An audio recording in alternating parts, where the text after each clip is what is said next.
की जय। मंगल मूरति सतगुरु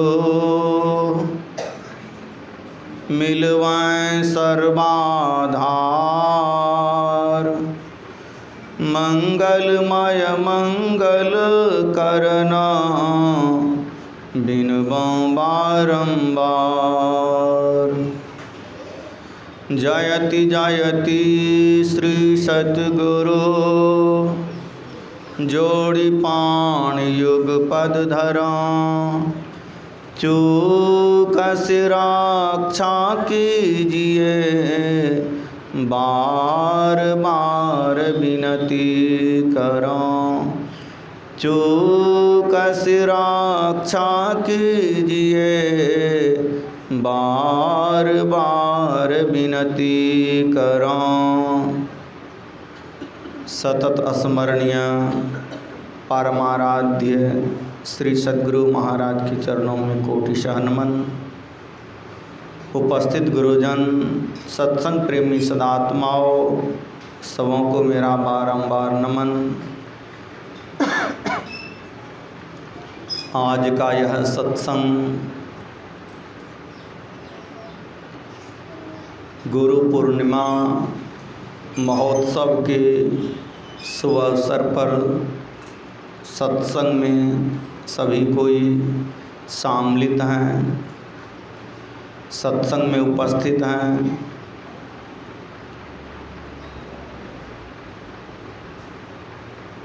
वैदिक सनातन धर्म में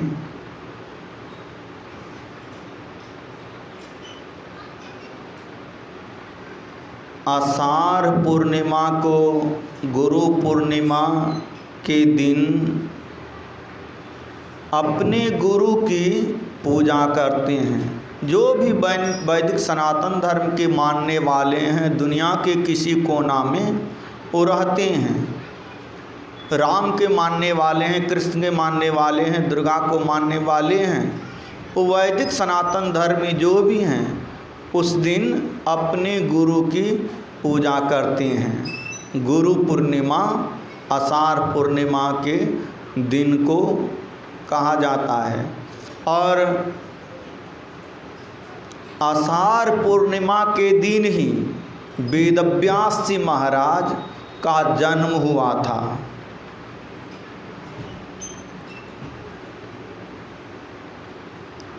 वशिष्ठ मुनि के स्वपुत्र थे। इसमें एक पुत्र का नाम था शक्ति मुनि। और शक्ति मुनि के पुत्र का नाम था पराशर।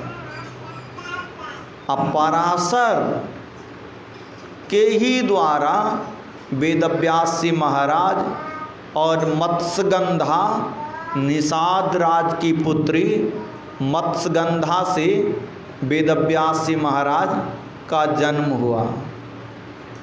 जो चारों वेदों, 18 पुराणों, 6 शास्त्रों की रचयिता, महाभारत गीता की रचयिता हुए। उन्हीं के मुख से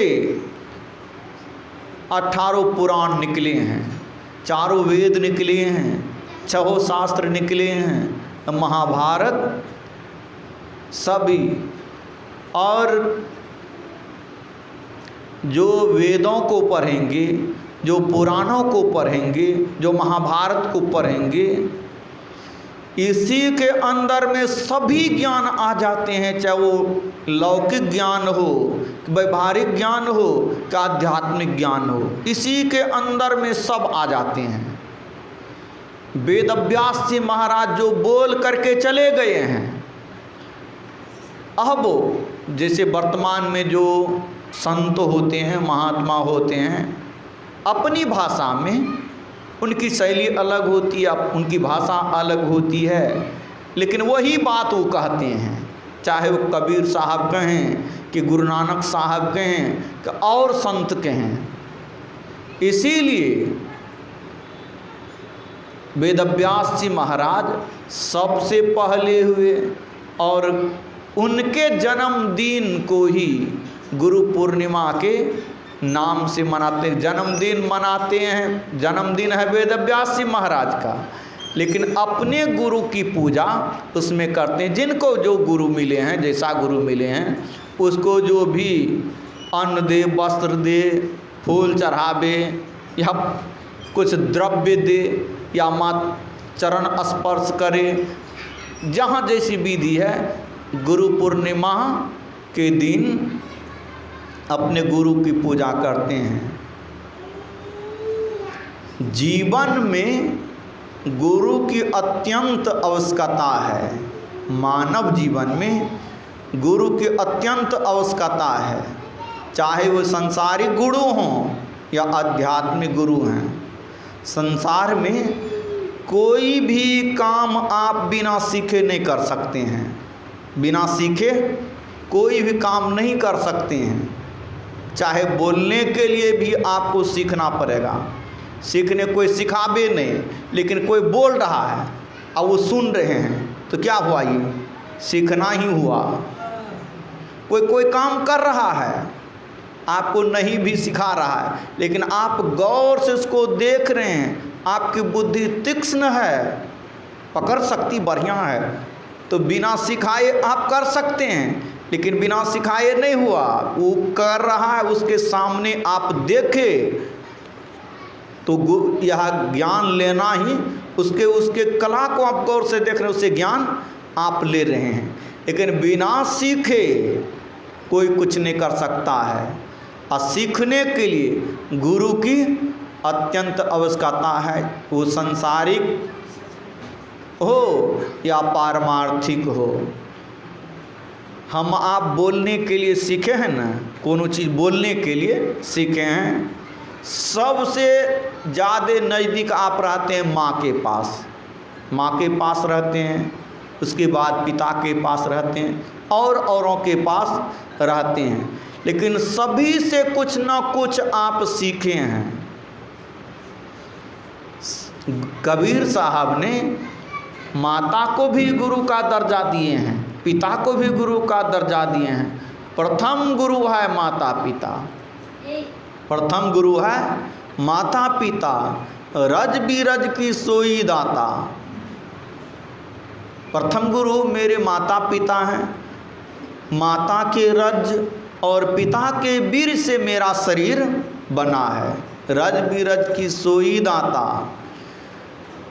दूसर गुरु है मन की धाई गृहवास की बंद छुराई। जिस समय मेरा जन्म होता है, माँ को तो जन्म देने में असहनीय पीड़ा होती है, माता बेहोश हो जाती हैं, लेकिन उस समय हमारे शरीर की सफाई कौन करते हैं? या जो मुंह में कुछ रहता है लगा हुआ, वो सब यदि साफ नहीं करे तो बालक मर सकता है। तो उस समय प्रसव पीड़ा कराती हैं, प्रसव कराती हैं माता को, अब बालक का देख रेख करते हैं, वह दूसरा गुरु है। प्रथम गुरु है माता पिता, रज बीरज की सोई दाता। दूसर गुरु है मन की दाई गृहवास, उसको धाई कहते हैं। धाई पहले पहले तो नर्स नहीं होती थी, पहले नर्स होती थी, अभी तो हॉस्पिटल में जाते हैं नर्स लगी रहती हैं, माता को प्रसव कराती हैं। अब पहले घर में होता था तो उसको क्या कहते थे? वो डगरीन, हाँ, और वो धाई भी उसको कहते हैं, धाई। दूसर गुरु है मन की धाई गृहवास की बंद चुराई, उस घर से वही निकालती हैं। तीसर गुरु जिन धरिया नामा, कोई नामकरण संस्कार करते हैं। नामकरण संस्कार पहले पंडित जी आते थे, वो मुहूर्त, किस मुहूर्त में जन्म लिया है, किस तिथि में, किस महीना में, किस तिथि में, किस मुहूर्त में जन्म लिए हैं, उस मुहूर्त के अनुसार उसका नामकरण संस्कार होता था। उनको भी गुरु कहा गया है। तीसर गुरु दिन दरिया नामा, लेने नाम पुकारे गामा। जो मेरा नाम लेकर के गांव के लोग सब पुकारते हैं। चौथा गुरु जिन वैष्णव किन्हा, राम नाम का सिमरन दिन्हा। कोई ऐसे भी हैं, मांस मछली आप खाते हैं, बहुत आदमी से मांस मछली खाते हैं, और वो कह दिया चलो उतना ज्ञानी नहीं है, उतना ध्यान ही नहीं है वो, फिर भी वो सदाचारी है। और वो आपको बता दिया कि मांस मछली मानव शरीर में नहीं खाना चाहिए। मानव शरीर देव दुर्लभ शरीर है, देवताओं से बढ़ा हुआ यह शरीर है। नहीं, रामायण में है बड़े भाग मानुष तन पावा, असुर दुर्लभ सब ग्रंथ ही गावा। कहते हैं देवताओं से मानव का शरीर विशेष है। देवता भी जिस मनुष्य शरीर के तरसते हैं। जिस मंदिर में आप जाते हैं पूजा करने के लिए, देवता है कि नहीं है वो तो भगवान जाने, कोई देखा नहीं है, कोई देखता भी नहीं है। लेकिन मिट्टी की मूर्ति हो या पत्थर की मूर्ति हो, उसी को वहाँ बैठाते हैं, उसी का प्राण प्रतिष्ठा करते हैं। अच्छा, उस मंदिर को कौन बनाता है? मंदिर को कोई मानव बनाते हैं ना, और उस मूर्ति को कौन बनाते हैं? मानवे बनाते हैं। मूर्ति देखिए मानव कितना विशेष है कि भगवान को बना दिया मनुष्य, भगवान को मनुष्य बनाता। और उस मनुष्य में अभी भी पूजा के योग्य मूर्ति नहीं है, उसमें प्राण फूकेगा। प्राण फूकने के लिए प्राण प्रतिष्ठा का मंत्र होता है। प्राण प्रतिष्ठा करते नहीं, पंडित जी घर में सिरबन नहीं कराता है तो क्या करता है? पिंडी, मूर्ति तो कोई नहीं है लेकिन पिंडी बनाते हैं, वो सिरबन ही, वो उसमें गोसाई को लाते हैं। राम मंदिर का उद्घाटन हुआ तो उसमें किस मुहूर्त में, करीबन वो आधा मिनट का समय था, और उसी मुहूर्त में वो मंत्र और विधि तो कर ली गई, और उसी मुहूर्त में मंत्र फूका गया, इसमें प्राण आ जाएगा। प्राण प्रतिष्ठा मतलब निर्जीव को सजीव बना दिया। हुआ कि नहीं हुआ वो तो भगवान जाने, लेकिन वो क्या तो कौन मनुष्य ने करता है? मनुष्य भी भगवान से बड़ा है, भगवान को मनुष्य बनाता है, अब भगवान उसको जीवित करता है, तो कितना विशेष मनुष्य हो गया। हम ही सब मंदिर बनाए, हम ही मूर्ति बनाए, हम ही उसमें प्राण फूके, और हम ही उसकी पूजा करते हैं। यहाँ तक ठीक है पूजा करना, और उसमें नहीं मांस जूता पहन करके नहीं जाते हैं, कोई अपवित्र चीज़ जूठा कूठा नहीं ले जाते हैं, कोई जो गोसाई को नहीं चढ़ता है, मांस मछली अंडा ये सब नहीं चढ़ता है, तो वहाँ नहीं ले जाते हैं क्योंकि भगवान वहाँ है।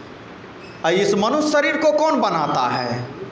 हम आपके शरीर को कोई बनाया है? कोई मानव कह दे कि हम बनाए? अरे माता पिता के प्राकृतिक मिलन से, रज बीज के मिलन से, प्रकृति के अनुसार से, प्रकृति में कौन शक्ति देता है इस शरीर को बनाने के लिए? पानी से, पानी के मिलने से, और गर्म जगह में इस शरीर जम गया, शरीर पिंड बन गया, आकृति बन गई। कौन बनाता है?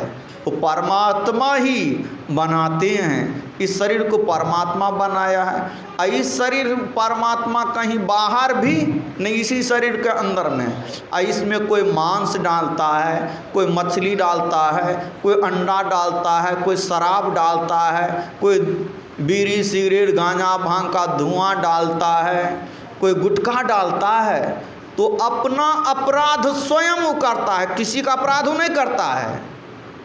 शराब डालता है, मांस मछली अंडा डालता है, सिगरेट गुटखा डालता है, खैनी डालता है, तो अपना स्वयं अपराध कर रहा है, अपना अपराधी स्वयं है, इससे पाप लगता है। तो ऐसे कोई समझाने वाले मिल गया कि आप मांस मछली नहीं खाइए। मांस मछली छोड़ा दिया, अंडा छोड़ा दिया, नशाओं का सेवन छोड़ा दिया। विशेष बेचारा कुछ नहीं जानता है, मंत्र जानता है, मंत्र बता दिया। मंत्र भर ही साधना की क्रिया नहीं और है, लेकिन प्रथम मंत्र की ही क्रिया है। वो माला बांध दिया, कंठी बांध दिया। पहले कंठी बांधने वाले घर गांव-गांव में आते थे, कंठी बांध दिया, मंत्र बता दे, इस मंत्र का सिमरन करो। वह चौथा गुरु जिन वैष्णव किन्हा राम नाम का सिमरन दिन्हा। प्रथम गुरु है माता पिता रज बिरज की सोई दाता। दूसर गुरु है मन की दाई गिरह बास की बंद छुराई। तीसर गुरु जिन धरिया नामा ले ले नाम पुकारे गामा। चौथा गुरु जिन वैष्णव किन्हा राम नाम का सिमरन दिन्हा। पंचम गुरु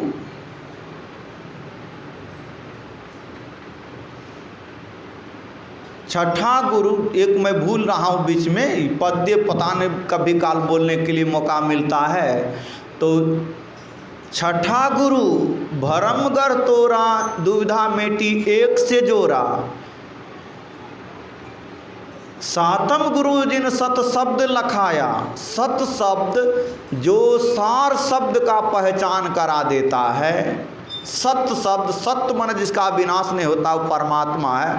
परमात्मा से उत्पन्न शब्द उससे जो परिचय करा देता है।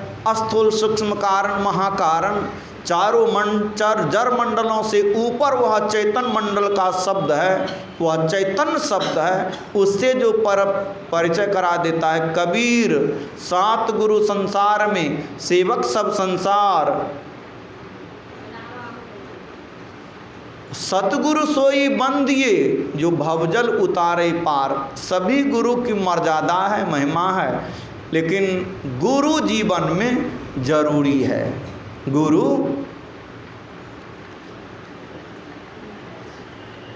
बहुत आदमी कह सकते हैं कि हम भगवान को नहीं मानते हैं, हम परमात्मा को नहीं मानते हैं। परमात्मा को नहीं मानिए, कोई बात नहीं है। अच्छा, अपने आप को मानते हैं कि नहीं हम हैं? अपने आप को बहुत आदमी ऐसे बोलने वाले कि हम परमात्मा को नहीं मानते। नहीं मानिए, परमात्मा कहाँ है, कौन है? तो अपने आप को मानते हैं कि नहीं? अपने आप को वो तो कहेगा कि मैं हूँ। यदि उस शरीर को मैं कह रहा हूँ, शरीर को मैं कह रहा है कि हमको आप देख रहे, तब वह भूल में है। शरीर में आप हैं, शरीर नहीं है आप, शरीर के अंदर में हैं। आप कैसा हैं? काला है कि गोरा है कि मोटा है कि पतला है कि लंबा है कि चौड़ा है? कैसा हैं? अपने आप को देखते नहीं हैं। इतना तो देखते हैं, आंख बंद करने पर क्या दिखाई पड़ता है? अंधकार दिखाई पड़ता है, अंधकार दिखाई पड़ता है। यही इसी अंधकार के कारण अपने आप को आप नहीं देख पाते हैं। इसी अंधकार, आंख बंद करने पर जो अंधकार दिखाई पड़ता है, इसी अंधकार के कारण अपने आप को नहीं देख पाते हैं। तो इस अंधकार को मिटाने के लिए जो युक्ति बता दे, चाहे आप परमात्मा को नहीं मानिए, आप नास्तिक हैं, कोई बात नहीं, अपने आप को तो मानते हैं, और उस अपने अंदर में आप अपने को देखने की कला सीखिए और अपने से अपने को देखने के लिए युक्ति जानिए। परमात्मा को माने कि नहीं माने, उनको भी सद्गुरु की ज़रूरत है। उनको भी गुरु पूजा करने की ज़रूरत है। और गुरु को वो भी नास्तिक से नास्तिक लोग भी गुरु को मानते हैं। भगवान बुद्ध को लोग नास्तिक कहते थे, भगवान बुद्ध को लोग नास्तिक कहते थे। अब भगवान बुद्ध कभी नहीं बोले कि परमात्मा है और परमात्मा का भजन करो। भगवान बुद्ध कभी भी ऐसा नहीं बोले कि परमात्मा है। इतना कहते थे कि तुमको दुख है कि नहीं, अच्छा, कोई भी आदमी कह दे कि हमको दुख नहीं है, हमको ऐसा नहीं लगेगा कोई आदमी मिलेगा, चाहे शारीरिक रोग दुख रहे कि मानसिक दुख रहे, दुख तो है। शरीर में किसी को कष्ट है, आजकल के ज़माने में कोई निरोग आदमी भी नहीं है। अब कोई मान लिया जाए निरोग आदमी मिल जाए, सौभाग्य उसका बढ़िया है, अच्छी बात है, होना चाहिए। लेकिन मन में काम है कि नहीं, क्रोध है कि नहीं, लोभ है कि नहीं, ईर्ष्या है कि नहीं, द्वेष है कि नहीं, इंद्रियों के बंधन में है कि नहीं, इससे छूटने के लिए, काम क्रोध लोभ मोह मान मात्सर्य से छूटने के लिए शरीर में हैं, शरीर से छूटने के लिए आपको जुक्ति जाननी पड़ेगी। आप परमात्मा को नहीं मानिए, दुख है, आप ऐसा करो, अपने आप को देख लो, आपका दुख मिट जाएगा। भगवान बुद्ध यही कहते थे, अपने आप को तुम देख लो और तुम्हारा दुख मिट जाएगा। कभी नहीं बोलते थे भगवान परमात्मा शब्द, भगवान बुद्ध के वचन में कहीं कभी नहीं मिलता। इतना बोलते थे कि तुमको दुख है, तुम अपने आप को देख लो, तुम्हारा दुख मिट जाएगा। लेकिन वहाँ भी गुरु दीक्षा बताते थे, गुरु पूजा वहाँ भी करते थे। भगवान बुद्ध के सबसे निकटवर्ती प्रिय शिष्यों में हुए आनंद, भगवान बुद्ध का शिष्य आनंद, वो राजा का बेटा था, राजकुमार था, राज छोड़ करके सन्यासी हो गए थे। अब भगवान बुद्ध की निकटवर्ती सेवा में सब दिन रहे। अरे जब तक शरीर स्वस्थ था तो भगवान बुद्ध भिक्षा लेकर के भोजन करते थे, सेवा की तो वहाँ जरूरत थी नहीं। लेकिन जब शरीर अस्वस्थ हो जाता है, उठने बैठने में दिक्कत होने लगती, तो वहाँ सेवा की ज़रूरत पड़ती है। तो भगवान बुद्ध का भी ऐसा समय आया जब भगवान बुद्ध उठने बैठने में असमर्थ हो गए, तो वहाँ सेवा करते थे, फिर भी कहीं जाते थे शिष्यों के पास। तो भगवान बुद्ध जब संसार से प्रयाण करने लग गए, संसार से जाने लग गए, अंतिम समय आ गया, तो सभी भिक्षुओं को बुला करके, जहाँ तहाँ रहते थे भिक्षु, सभी भिक्षुओं को बुला करके उपदेश किए कि अब मेरा समय आ गया संसार से जाने का। तुम लोग अपना दीपक स्वयं बन, अंधकार से घिरे हुए हो, तुम अंधकार में हो, अपना दीपक स्वयं बन, प्रकाश कर, भीतर में प्रकाश कर। उपदेश, अंतिम उपदेश यह है।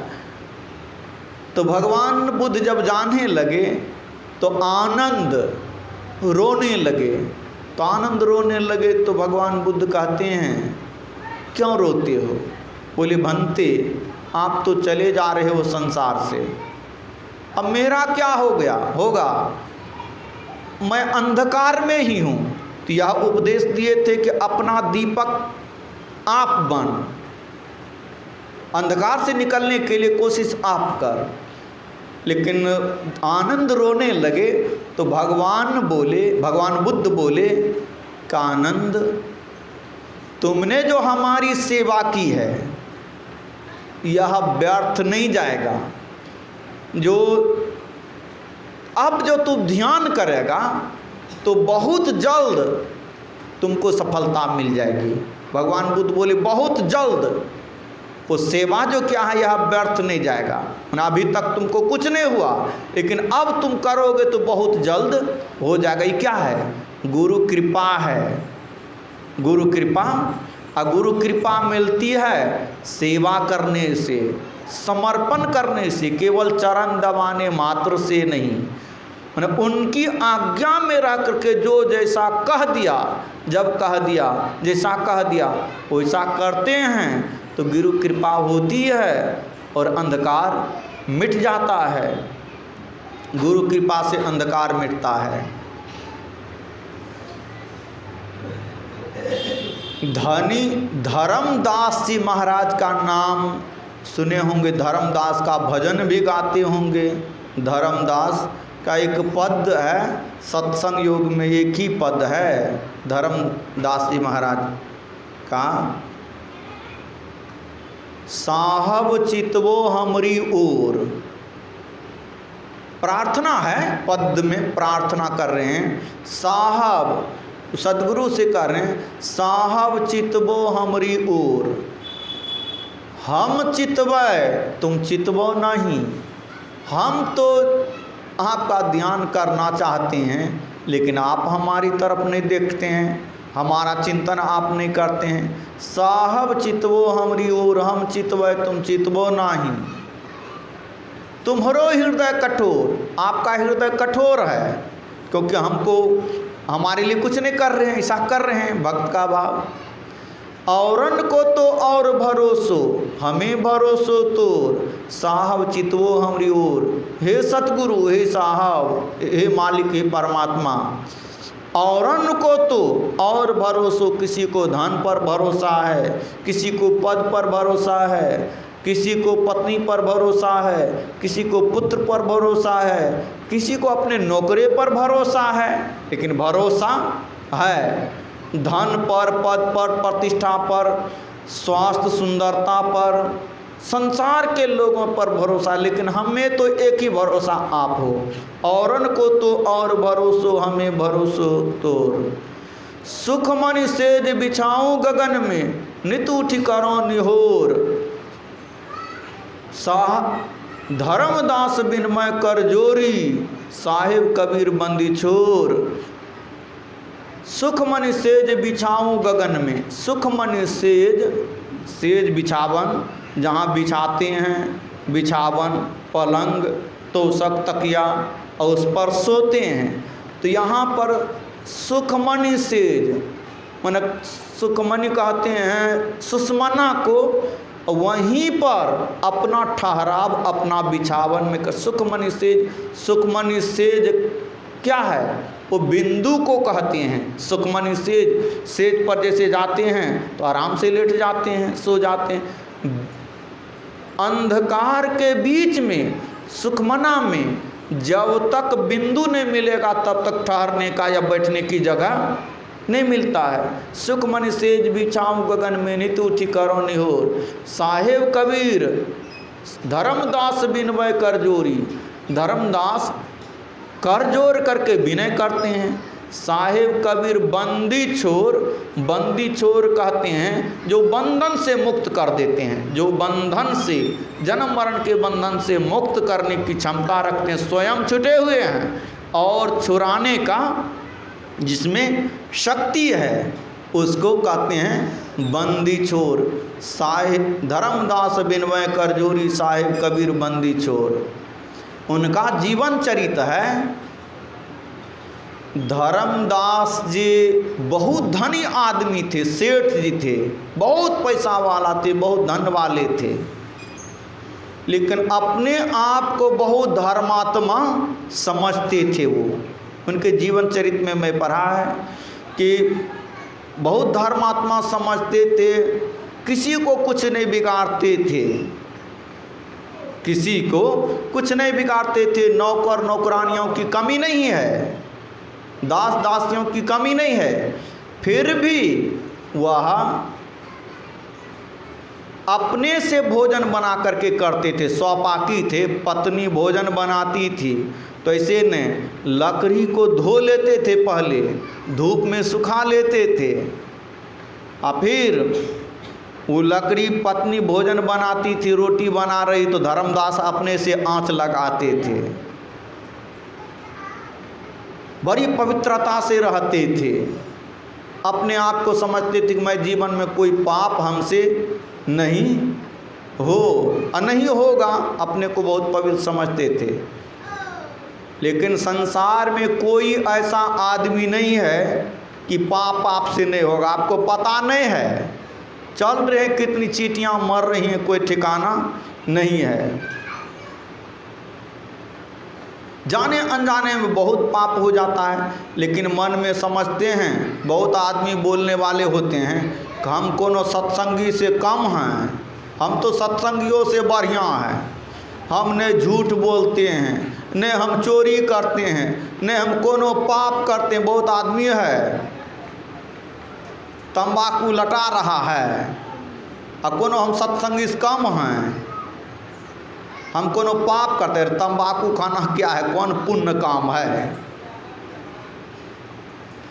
वो नहीं समझता है। बहुत ऐसे नहीं जानता है पाप होता, अपने आप को बहुत अच्छा समझते हैं, लेकिन जाने अनजाने में पाप होता कैसे है, इसे कथा से, जीवन चरित्र से बताने की कोशिश कर रहा हूँ कि भोजन बना रहे थे और कबीर साहब अनायास प्रकट हो जाते हैं वहाँ पर। एक महात्मा के वेश में प्रकट होते हैं। कहाँ? घर के अंदर में भोजन बना रहे हैं, चार दीवारी के अंदर में, लेकिन एकाएक कबीर साहब वहाँ प्रकट होते हैं और धर्मदास को कहते हैं, ऐ धर्मदास, तुम अपने को बहुत धर्मात्मा समझता है, बहुत अपने को पुण्यात्मा समझता है, तुम तो बहुत बड़ा पापी है। अब किसी को ऐसा कह दे कि तू बहुत बड़ा पापी, उसको दुख होगा कि नहीं? दुख होगा। लेकिन पहले बोले अब महाराज आप साबित कीजिए, कैसे हमको कह दिए पापी? बोले तुम जो लकड़ी को लगा रहे हो, आग में जला रहे हो, उस लकड़ी में कितने कीड़े मर रहे हैं लकड़ी के अंदर में तुमको पता है? उस एगो लकड़ी चेला को इसको फाड़ो, जो चूल्हा में लगा हुआ था, इसको फाड़ो। फाड़ता है तो देखते हैं बहुत कीड़े उसके अंदर में, भीतर में, ऊपर से तो दिखाई नहीं पड़ता, धो दिया है, सुखा दिया है, और उसके अंदर में बहुत कीड़े हैं। इतने कीड़ों को तुम जला करके, इसके अंदर में जो जीव तुम्हारे अंदर में वही जीव इसके अंदर में है, जितना तुमको जलने में कष्ट होता है उतना ही इनको कष्ट होता है। इस जीवों को तुम जला करके अपने को पुण्यात्मा समझता है, अपने को धर्मात्मा समझता है। रे पापी, ऐसे कहा और तुरंत वहाँ से आगे बढ़ता है। ज्यों ही कबीर साहब आगे बढ़ते हैं, इनको हो गया कि सही पाप तो हम कर रहे हैं, लेकिन ज्यों ही उधर देखते हैं को अंतर्धान हो गए, लुप्त हो गए। दरवाजे से निकल करके जाते हैं कि ये जरूर कोई महापुरुष हैं, इससे मेरा कोई बहुत ऐसी गलती है, हम नहीं जान रहे हैं, जो उस गलती का सुधार कराएंगे। क्या करना चाहिए यह इससे पूछना चाहिए। तुरंत दरवाजे से निकल करके जाते हैं बाहर, दरवाजे पर देखते हैं कि वहाँ हो, तो वहाँ भी नहीं मिला, तो दोनों तरफ इधर उधर देखते हैं कहीं वो मिल जाए महापुरुष संत, तो नहीं मिला। तब इर्द गिर्द में खोजने लगा, संध्या हो गई। आते हैं मायूस हो करके, उदास हो करके, पत्नी से कहते हैं वो महापुरुष नहीं मिले जिनके खोज में गए थे, पता नहीं किधर तुरंत चले गए। तब पत्नी कहती है महात्मा सब तो चींटी के तरह होता है, जहाँ थोड़ा सा चीनी गिरा दीजिए अब बहुत सारी चींटियाँ आ जाती, उसी तरह भंडारा कीजिए न, देखिए कितना महात्मा आएगा, ढेरी महात्मा आ जाएगा। धन तो था ही, सगर जानकारी दे दिया। अब तो अनाउंसमेंट होता है, पहले ढोलाहा दिला दिया जाता था इर्द गिर्द में, चलो 5 किलोमीटर के अंदर में, कि भंडारा होगा, धर्मदास के दरवाजे पर भंडारा होगा, विशाल भंडारा, जितने साधु महात्मा हैं सबको जाएंगे। तो सभी साधु महात्मा, लाल महात्मा, उजला महात्मा, कोई करको कपड़ा पहनने वाले महात्मा हैं, कोई बाल मुड़ा करके महात्मा है, कोई बाल रखने वाले जटा वाले हैं, सब के सब, कोई बिना चंदन का, कोई चंदन का, कोई पीतल का कमंडल वाला, तो कोई स्टील का कमंडल वाला, तो कोई लकड़ी का कमंडल वाला, सब कोई भंडारा खाते हैं। दिन भर भंडारा हुआ, गेट पर सबको दक्षिणा देते हैं, भोज खिलाते, भंडारा खिलाते, दक्षिणा देते हैं महात्मा। लेकिन चिंते जाते हैं जिसका मैंने रूप देखा था आंगन में, वो महापुरुष कहीं मिल जाए तो मेरा उद्धार हो जाएगा। वो देते हैं दक्षिणा, लेकिन चिंते जाते हैं। संध्या हो गई, महात्मा सब चले गए, लेकिन वो महापुरुष कबीर साहब का दर्शन नहीं हुआ। बोले हो सकता हो इस बार नहीं पता चला होगा, उसको नहीं जानकारी मिली होगी, फिर भंडारा कीजिए। तो फिर भंडारा किया गया, दूसरे दिन भंडारा का आयोजन रखा गया, तो फिर वैसा ही हुआ। तो बोला लगता हो कहीं बाहर के होंगे, हरिद्वार के होंगे, ऋषिकेश के होंगे, काशी के होंगे, प्रयाग के होंगे, तीर्थ के क्षेत्र के होंगे, आया होगा किधरों से भटकते हुए। चलो वहीं काशी में भंडारा करते हैं तो वहाँ भी दक्षिणा देते हैं, भाव नहीं मिलते हैं। प्रयागराज में करते हैं, मथुरा में करते हैं, ऋषिकेश हरिद्वार तीर्थ क्षेत्रों में जाकर के भंडारा का आयोजन करते हैं, लेकिन उन महापुरुषों का कहीं भी दर्शन नहीं होता है। और दर्शन नहीं हुआ, अब इतनी बेचैनी हुई, इतनी व्याकुलता हुई कि हमरे जीवन में क्या अच्छा हो रहा है, क्या खराब हो रहा है, क्या पाप हो रहा है, क्या पुण्य हो रहा है, हमको तो पता नहीं है कि मैं नरक में जाऊंगा कि मैं 84 में जाऊंगा। इस जीवन से व्यर्थ है जीवन। वो महापुरुष संत नहीं मिला तो आज वो प्रण कर लिए, प्रण समझते हैं ना, कसम खा लिए कि आज वो महापुरुष संत नहीं मिलेंगे, उनको हम गुरु बनाएंगे। यदि नहीं मिलेंगे तो आज हमको मर जाना है। जब नहीं मिले, सगर से हार गए, थक गए, सारा अहंकार दूर हो गया कि हमारे पास धन है, भंडारा करेंगे तो मिल जाएंगे, लेकिन नहीं मिला। तब वो चले गए कहाँ? नदी के किनारे, नदी में जहाँ कटान होता है, नहीं होता, सीधे एकदम 30 फीट खड़ा,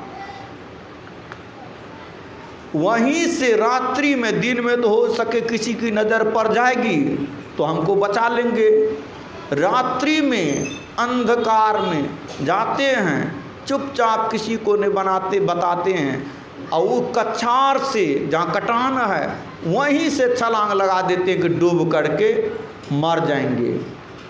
ज्यों ही छलांग लगाते हैं कि पानी सूख जाता है, सूखी ज़मीन बालू ही बालू, रेत ही रेत हो जाता है, और वहीं पर चोट भी नहीं लगती, उतनी ऊंचाई से कूदता है और चोट भी नहीं लगता है, और उसका हाथ पकड़ के उठा लेता है, बेटा क्या हो गया, क्यों इतना बेचैन हो गया।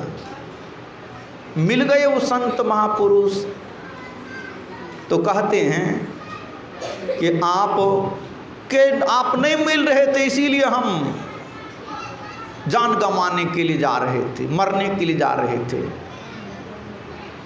बोले जब तक तुम्हारे अंदर में अहंकार था, अहंकार तनिक भी रहेगा तो हमसे दर्शन नहीं होगा। अहंकार शून्य हो गया हमसे। अभी सुन रहे थे, शीश दिए पर गुरु मिले तो भी सस्ता जान। शीश देने पर यदि गुरु मिल जाए, वह गुरु आत्म साक्षात्कार किए महापुरुष, गला चढ़ाने के बाद तो तब पर भी सस्ते समझना चाहिए। शीशे दिया, गले मरने के मरिए गया, उसके लिए समझिए, तो उठा लिया पकड़ करके और उनको दीक्षा बता दिया। वो जल्द ही भजन किया, जल्द ही वो बन गए महापुरुष, संत बन गए। धनी धर्मदास जी कबीर साहब के शिष्य बने, धनी धर्मदास जी। तो गुरु के प्रसाद से, गुरु की जुक्ति से कोई विशेष नहीं है, सब छोटा ही है, लेकिन वैसा भाव आपके अंदर में होना चाहिए, वैसा समर्पण होना चाहिए। कबीर साहब की बात सुन रहे थे। कबीर साहब धनी धर्मदास जी का उद्धार कैसे कर दिए। गुरु महाराज की एक शिष्या हुई जापान की महिला, उसका नाम था युको फिजिता।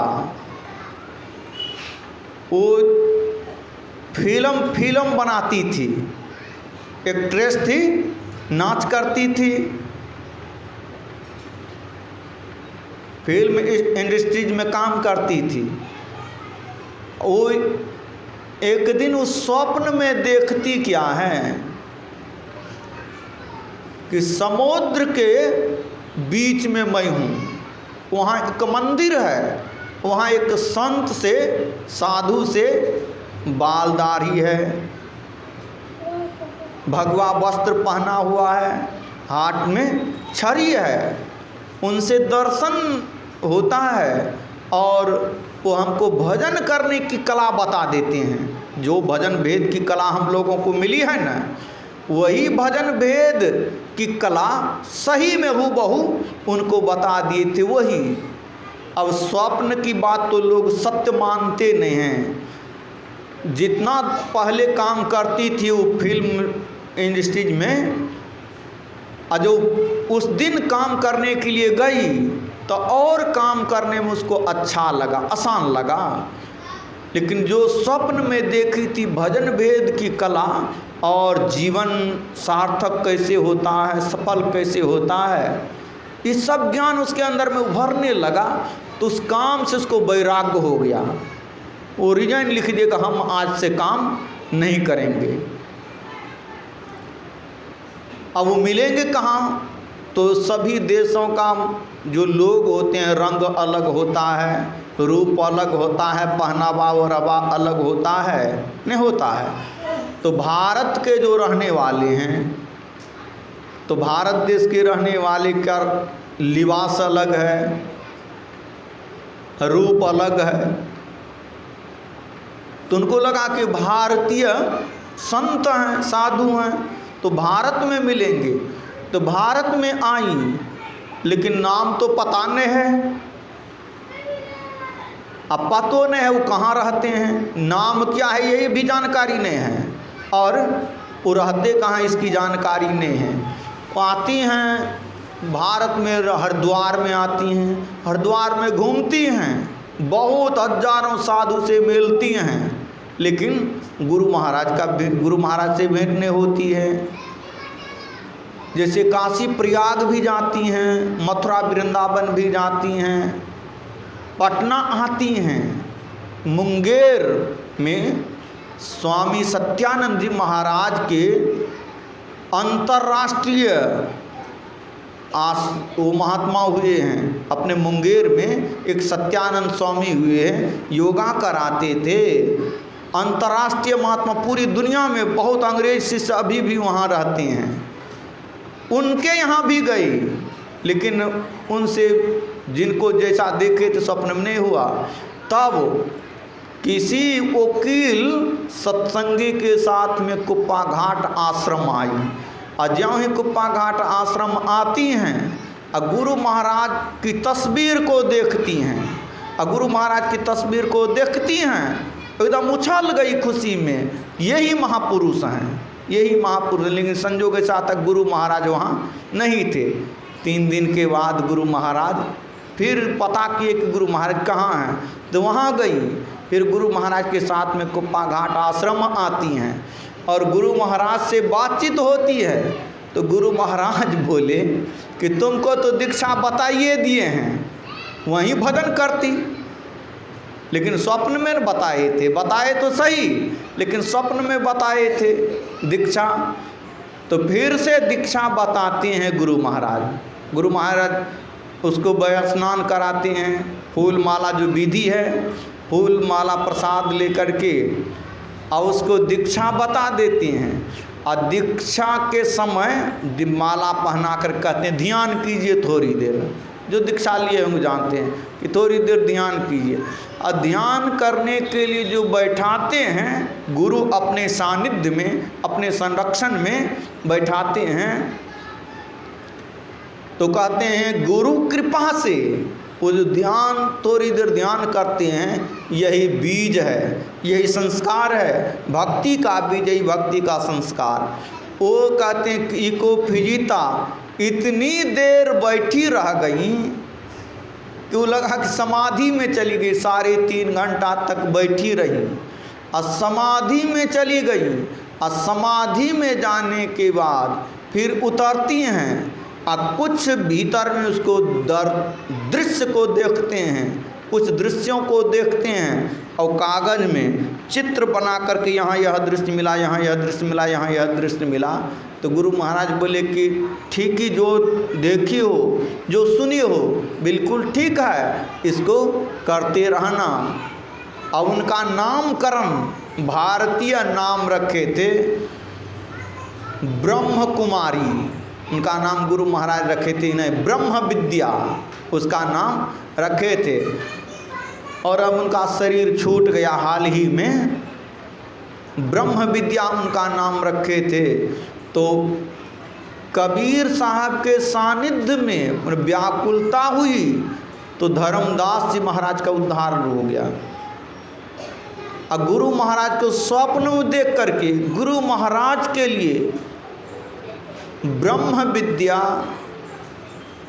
व्याकुल हो गई और गुरु महाराज का दर्शन करने के लिए बहुत जगह भटकी।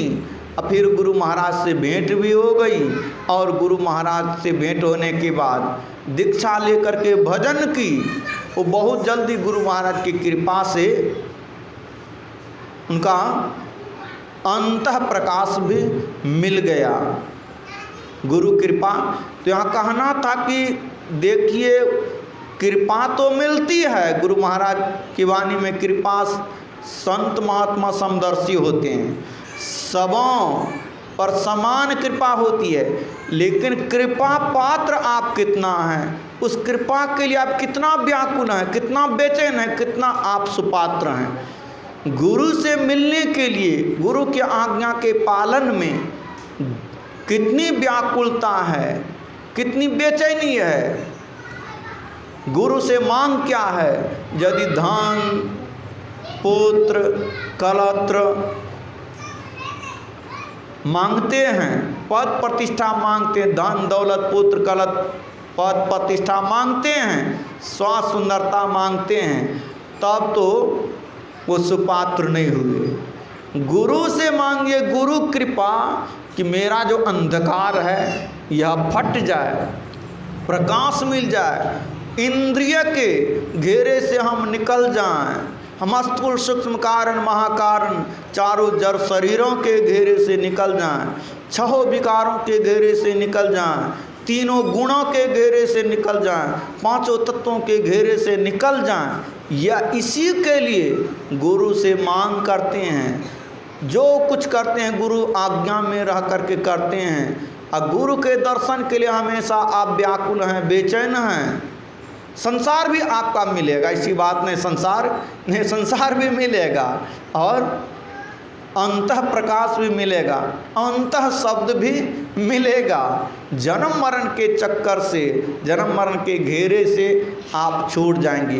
गुरु कृपा से कोई बाहर नहीं है। गुरु पूजा करने के माने क्या होता है? गुरु पूजा करने के माने होता है गुरु से कृपा प्राप्त करना।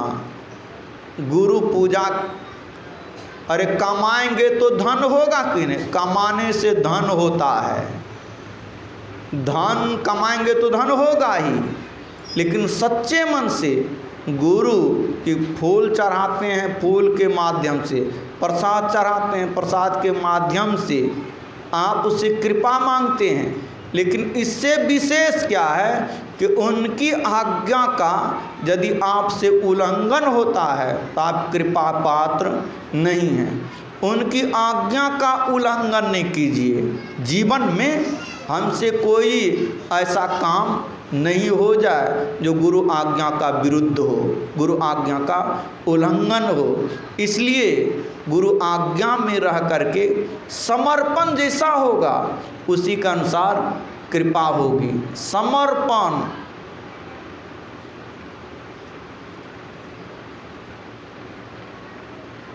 अमरदास जी महाराज एक सिख धर्म के तीसरे गुरु हुए। अमरदास जी महाराज शिष्य तो बहुत थे, वो वृद्ध हो गए थे। उसमें उनका 2 दामाद भी थे। शिष्यों में निकटवर्ती तो दामाद ही होते हैं।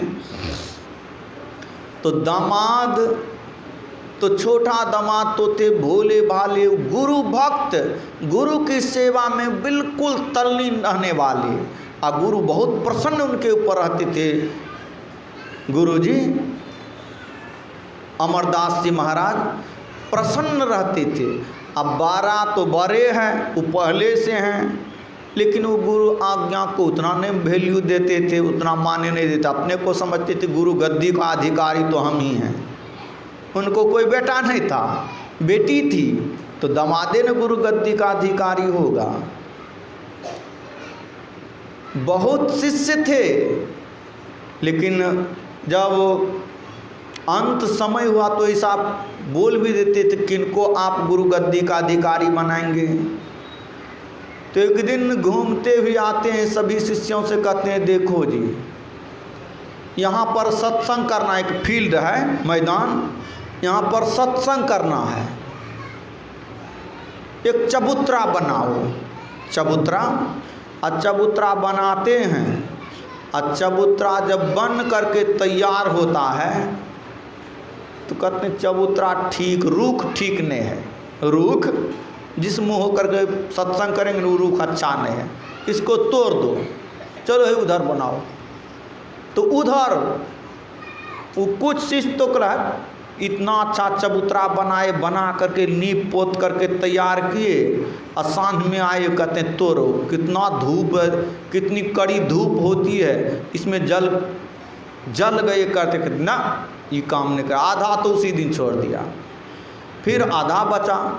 चलो गुरु महाराज की आज्ञा है, तो उधर चले गए, उधर बना करके तैयार की। सुबह से मट्टी ढोते ढोते और संध्या तक में नींव पोत करके तैयार किए बना करके। फिर लाठी ले करके आते हैं टहलते हुए गुरु अमरदास जी महाराज, कहते हैं ना ये भी अच्छा नहीं है, इसको तोड़ दो, उधर बनाओ।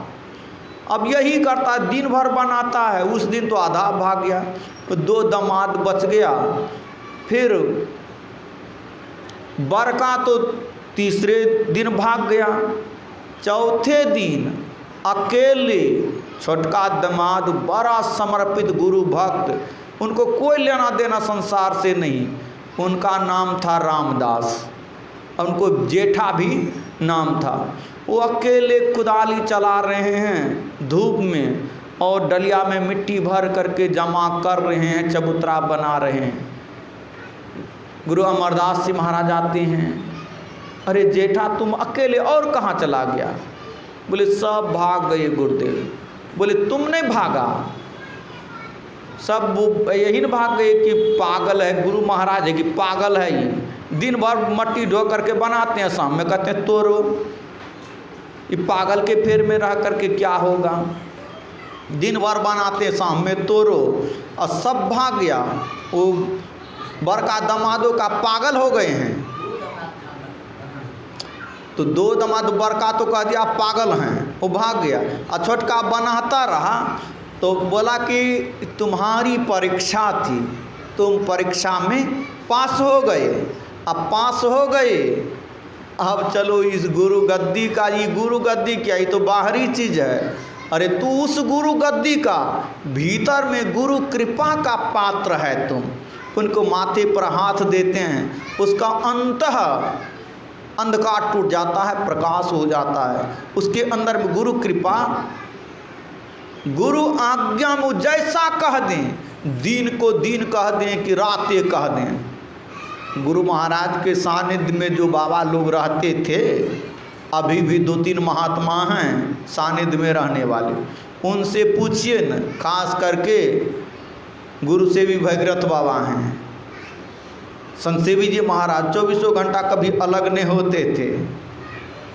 12 बजे राते में कहते थे कि आज धूप है, दिन है, चलो निकलो, तुम लोग सोया है, सबको उठा देते थे, चलो टहलने के लिए ले जाते थे। कभी रातें है, संध्या है, सुबह हो गई, सब क्षेत्र चारा पर स्तुति करो। वो कह रहे हैं सब संतर कहते सब क्षेत्र वाला स्तुति करो, लेकिन मानना पड़ता, जैसा कहते थे वैसा ही करते थे। तो अंतर्मुख हैं, शिष्य की परीक्षा भी लेते हैं, अब परीक्षा लेने का मतलब वो हमारा विरोध भी करता है। विरोध, वेदानंद बाबा एक कथा सुनाते हैं कि एक राजा थे, उनको कोई संतान नहीं थी, तो कोई मंत्रियकन राज, जब वृद्ध हो गए हैं तो कोई मंत्रियकन राजगद्दी देंगे। किसको देंगे? कोई राजा कोई बेटा है ये नहीं, कोई और नहीं है, बेटा बेटी नहीं है, तो किसी मंत्री को दे देंगे।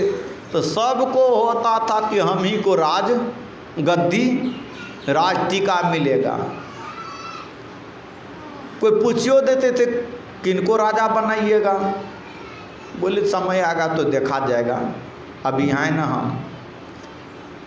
एक दिन सभी मंत्रिमंडल को कहते हैं, जो मंत्रिमंडल में जितने सदस्य थे सभी को एक आज्ञा देते हैं। देखो वो एक हीरा था, हीरा, एक को बुलाते हैं जो सबसे श्रेष्ठ मंत्री हैं, उनको बुलाते हैं कि हथौड़ा लो, इस हीरा को फोड़ दो। तो मंत्री कहते हैं महाराज आपका दिमाग खराब हो गया है, हीरा तो राज्य की संपत्ति है और अमूल्य रत्न है, इसका कोई मूल्य नहीं होता है, ये धरोहर है, इसको नहीं फोड़िए। बोले कोई बात नहीं, बैठ जा। दूसरे को बुलाते हैं, तीसरे को बुलाते हैं, एवं प्रकार से सभी मंत्री को बुलाते हैं। तो कोई नहीं तैयार हुआ फोड़ने के लिए, सब कोई राजा को समझाते थे। अंत में उस राजा का एक मित्र भी बड़ा प्रिय, बड़ा विश्वासी मित्र था कि जैसा मित्र कह दे वही करता था। वो राजा भी हैं और मित्र भी हैं। उनको कहा कि मित्र हथौड़ा उठाओ और इसको फोड़ो। हथौड़ा उठाया और उसको फोड़ देता है, फोड़ता है, उसको गले से लगा लेते हैं कि हमारी आज्ञा का कोई वैल्यू नहीं है हीरा के सामने।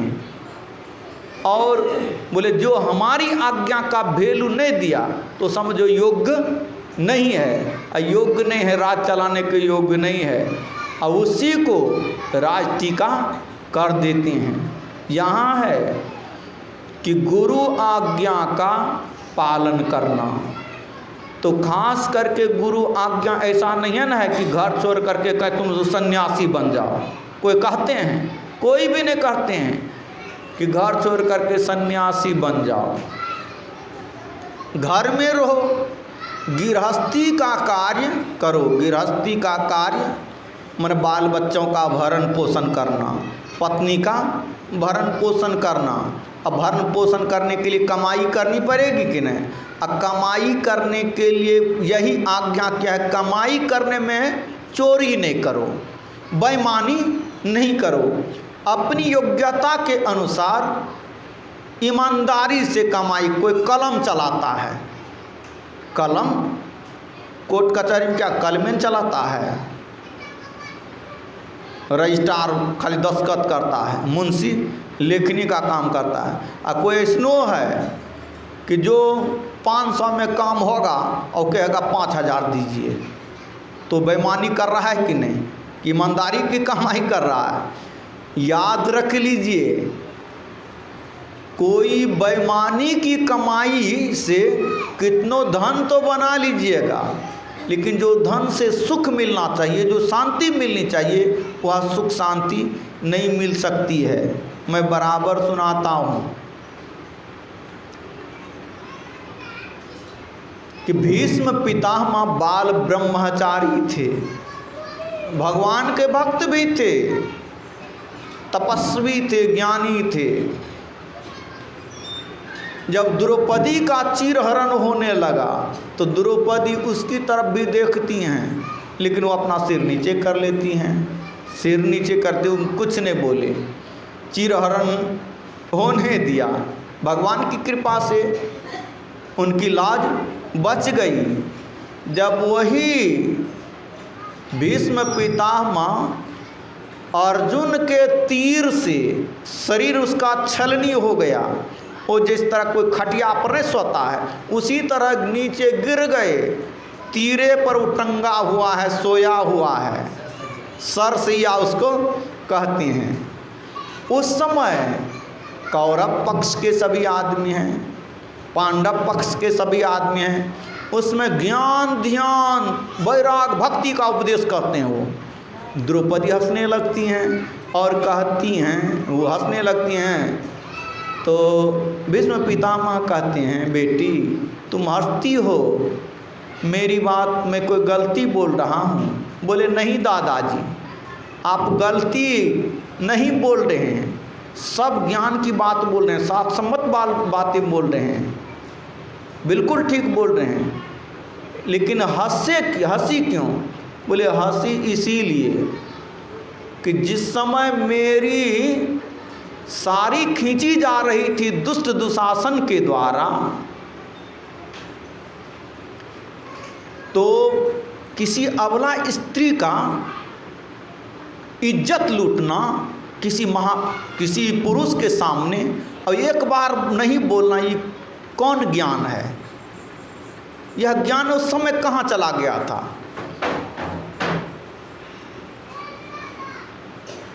तब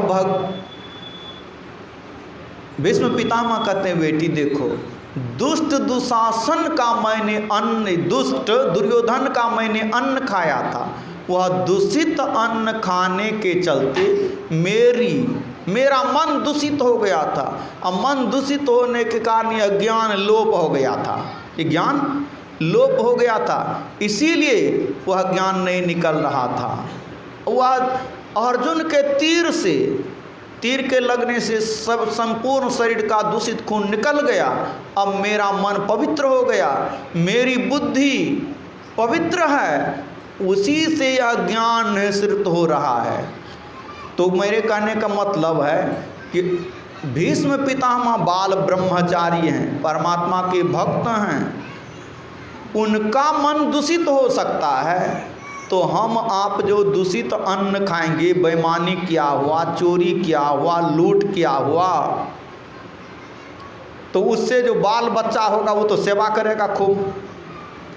आप जहाँ 500 के जगह पर 25,000 ले लेते हैं, अपने बच्चे को न खिलाएंगे, और बच्चा क्या बन जाएगा? वो बच्चा बनेगा राम कि कृष्ण बनेगा? बेटी क्या लक्ष्मीबाई बनेगी? अवश्य दुश्चरिता बन जाएगी बेटी, अवश्य बेटा दुराचारी बन जाएगा, पापी को पीटेगा, वह सुख नहीं दे सकता है। इसीलिए संत महापुरुष कहते हैं कि तुम्हारे जीवन में दुख नहीं आवे, ईमानदारी की कमाई से अपना जीवन यापन करो। बच्चा होगा चरितवान होगा, बुद्धिमान होगा, माता पिता का भक्त होगा,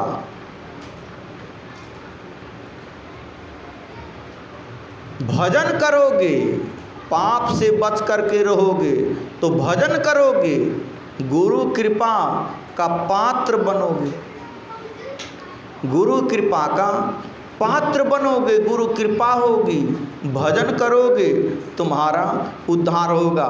तो ईमानदारी की अपने योग्यता के अनुसार ईमानदारी से कमाई करो। ये नहीं कि केवल कमाई ही करो, कमाई करते हुए भी जो गुरु मंत्र बताए हैं, कर से कर्म करो विधि नाना, और कौन सी है? सूरत रखो जहाँ कृपा निधाना, कर से कर्म करो विधि नाना, सूरत रखो जहाँ कृपा निधाना। ये गुरु की आज्ञा है।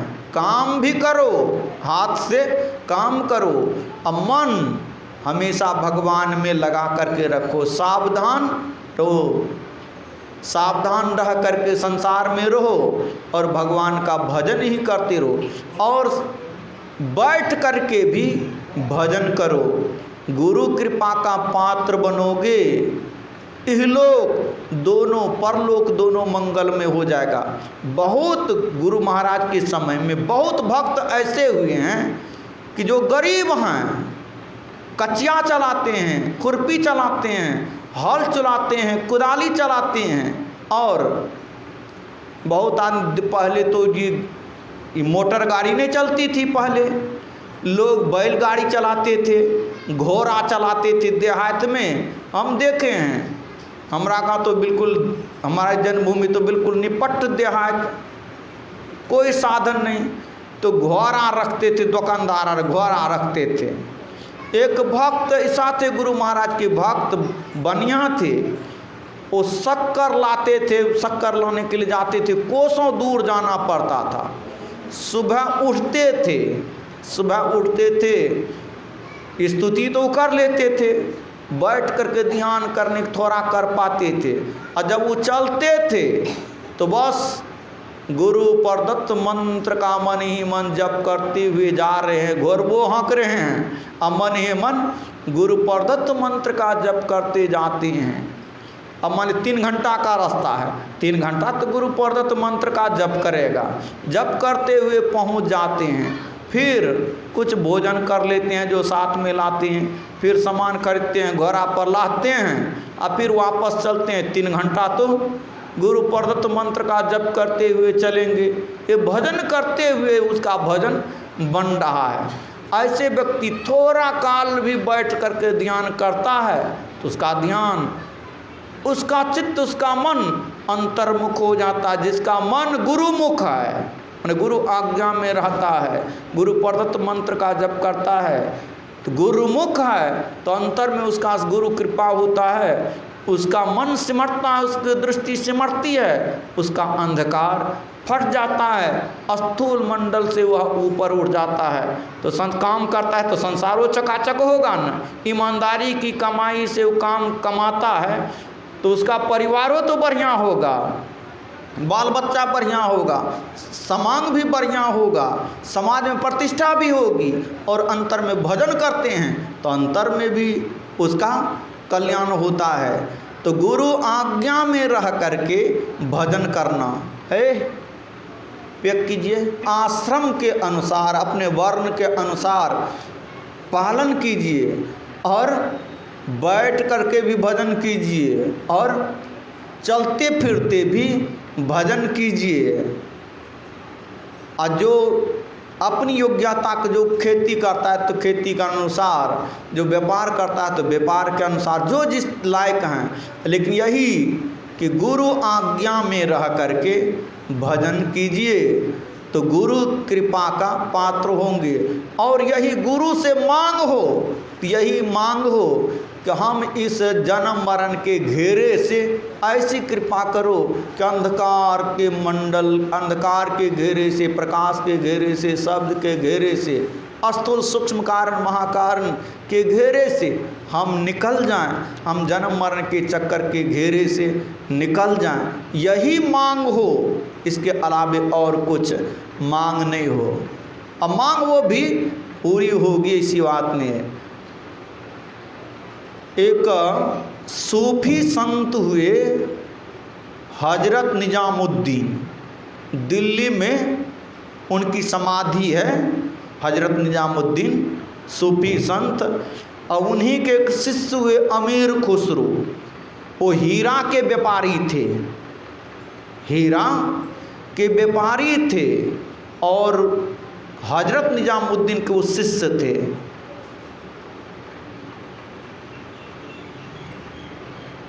वो हीरा का व्यापार करते थे, खरीद बिक्री करते थे। हजरत निजामुद्दीन बहुत प्रसिद्ध संत थे उस जमाने के, उसके हिंदू भी बहुत शिष्य हो गए थे, उनके मुरीद हो गए थे, और दिन भर उनके दर्शन के लिए आते थे। तो कोई अन्न लाते थे, कोई वस्त्र लाते थे, कोई रुपये पैसे लाते थे, कोई और फल लाते थे। लेकिन उनका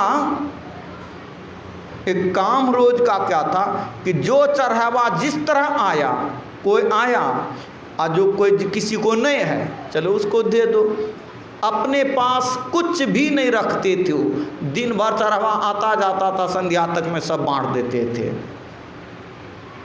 उसी इलाके में गरीब आदमी थे। अब गरीब आदमी हैं, भर पेट तो भोजन मिलता है, कभी मिलता है कभी नहीं भी मिलता, भर पेट भोजन नहीं मिलता है, और कभी भोजन मिल गया कभी नहीं मिला। घर पर छावनी, घर का छप्पर छावनी है वो भी टूटी हुई है, वर्षा में घर चूता है। लेकिन उनकी बेटी विवाह के योग्य हो गई थी, सयानी हो गई थी। अब खाने के लिए तो पूर्ता नहीं है, वस्त्र तो पूर्ता नहीं है, घर की छावनी तो पूर्ति नहीं है, तो हम बेटी का विवाह कैसे करेंगे? खर्च तो कुछ ना कुछ तो खर्च होगा। अब उनको चिंता सताने लगी। उनको एक उक्ति आई मन ही मन कि हजरत निजामुद्दीन के दरबार में जो चढ़ावा आता है वो गरीबों में बांट देते हैं, हम भी जा कर के अर्जी लगाते हैं, जहीं कृपा हो गई मिल गया तो बेटी का विवाह कर लेंगे। हजरत निजामुद्दीन के दरबार में जाते हैं वो गरीब आदमी, प्रणाम करते हैं, हजरत मैं गरीब आदमी हूँ, मेरी बेटी सयानी है, विवाह के योग्य हैं, हमको कुछ चाहिए विवाह के लिए। बोले ठीक है। वचन निकल गया, आज दिन भर का जो चढ़ावा आएगा, सुबह आए थे, आज दिन भर का जो चढ़ावा आएगा तुम्ही को मिलेगा, बेटी का विवाह कर लेना। बैठ गया। संजोग ऐसा हुआ कि उस दिन कोई चढ़ावा नहीं आता है, कुछ भी नहीं आता है। संध्या हो गई, सूर्य अस्त होने को हैं, अब कौन आएंगे? अब गरीब आदमी हैं, हम घर भी जाना है, बच्चे भूखे हैं, वो भी चिंता सता रही हैं। वो जाते हैं निजामुद्दीन के पास, हजरत मैं कितना भाग का मारा हूँ कि मेरे नाम से आज कोई आपके मुंह से निकला कि आज दिन भर का चढ़ावा तुमको मिलेगा, लेकिन कोई चढ़ावा नहीं आया, मैं भाग का मारा हूँ, अब मैं चलता हूँ, जो परमात्मा करे। तो हजरत निजामुद्दीन कहते देखो आज तक मेरे दरबार से कोई निराश हो करके नहीं गया है, तो तुमको मैं कैसे खाली हाथ जाने दूँ, निराश जाने दूँ? देखो तो झोपड़ी में कुछ है, तो झोपड़ी में देखते हैं तो एक टूटी हुई चप्पल जूती थी। बोले कि टूटी हुई जूती है, बोले यही ले जा, बेच करके बेटी का विवाह कर लेना।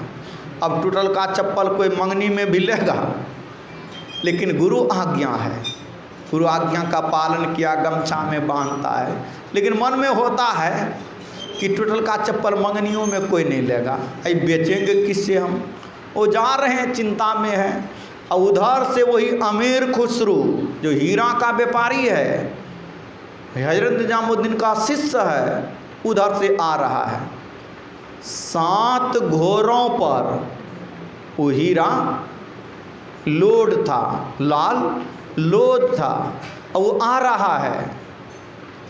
आइए आमने सामने जब आता है तो गुरु के चिंतन में है, उसका था गुरु के बड़ा, गुरु के एकनिष्ठ भक्त थे, गुरु के क्या का याद में डूबा रहता था। लेकिन वहाँ जाते हैं तो वह आनंद उसको मिलने लगा, वह खुशी उसको मिलने लगी, वह खुशबू उसको मिलने लगी कि जो गुरु के सानिध्य में आमने सामने होने पर जो खुशी मिलती थी, जो प्रसन्नता होती थी, जो आनंद मिलता था, जो खुशबू मिलती थी, वही उनको मिलने लगा। वहाँ पर वो एक व्यक्ति के सामने आमने सामने होते हैं तो उनको हुआ कि जो आनंद गुरु महाराज के सानिध्य में रहने के बाद मिलता था वो तो यहाँ मिल रहा है। तो उनको पूछते हैं कि तुम कहाँ से आ रहे हो? बोले मैं हजरत निजामुद्दीन के पास से आ रहा हूँ।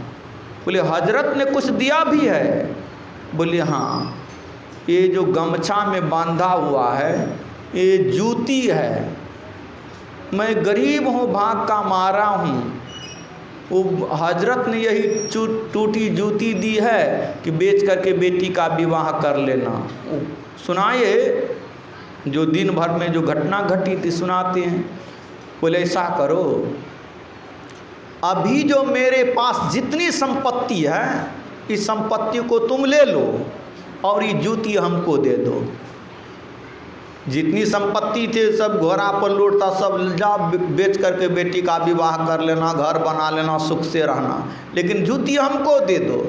जूती को लेते हैं, उसको माथे से लगाते हैं, गले से हृदय से लगाते हैं, चूमते हैं और गुरु के तरफ भागते हैं, जाते हैं। गुरु के पास जाते, हजरत निजामुद्दीन के पास जाते हैं। वो जूती देखते हैं, अरे ये जूती तुमको कहाँ से मिल गया? बोले कि एक गरीब व्यक्ति को आप जिनको दिए थे। कितना में मिला? बोले जितनी संपत्ति मेरे पास थी सब मैंने दे दिया, जीवन की संपत्ति मैंने दे दी। बोले सौदा तुमको सस्ते में पट गया, सौदा सस्ते में पट गया। उसको हृदय से लगा लेते हैं, हृदय से लगाते हैं। आँख बंद करके बैठने के लिए, ध्यान करने के लिए कहते हैं। ध्यान करते हैं, उसकी अंतर्दृष्टि खुल गई, अंधकार फट गया, प्रकाश हो गया। गुरु कृपा से शब्द भी होने लगा, सुनने लगा। वो जन्म मरण के चक्कर से छूट गया। ये कहना क्या था? गुरु में कितना समर्पण है, कितना विश्वास है। जितना समर्पण है, जितना विश्वास है, जितना प्रेम है, उसी के अनुसार आप पात्र हैं। पात्र, और पात्रता में ही पात्र रहेगा तब न कोनो वस्तु देगा तो टिकेगा। पात्र रहेगा तब तो टिकेगा। सूचय भार साचु समाबे बिरले सुचाचारी, अतंतय को परम तंतु मिलाया नानक शरण तुम्हारी।